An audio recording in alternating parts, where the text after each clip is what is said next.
فلذلك الهلع يأتي من قلة الإيمان وقلة.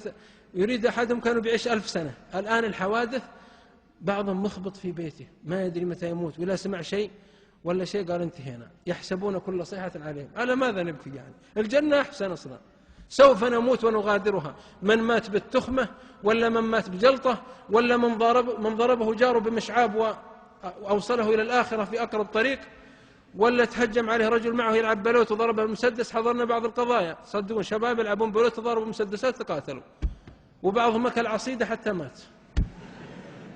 نعم صحيح. وبعضهم أكثر من الكبسة حتى تفجرت معدته في سبيل الله. فالذي لا يموت في سبيل الله، وش تخافون على الحياة؟ وش تخافون على هذا الجو؟ تخافون على الجوع هذا والحر والبرد؟ تخافون على المصائب؟ ما ترتاحنا أصلا يوم كامل. يقول بعض العلماء والله ما ارتحت في حياتي يوما كاملا. وقال سليمان بن عبد الملك والله إني حسبته ملك 22 دولة، حسبت أيام السرور في حياتي ما طلعت إلا 13 يوم. ما ترتاحنا أصلا، مصائب وأحزان وغموم وهموم. فاعمل للجنة، دار لا نصب فيها ولا صخب ولا تعب ولا إرهاق ولا حزن ولا جوع ولا ظمأ. الجنة يا إخوان. تجهزوا للقاء الواحد الأحد ولا تخافون. ترى عليك المؤمن يكون وسيع البطان، شجاع، ما عليه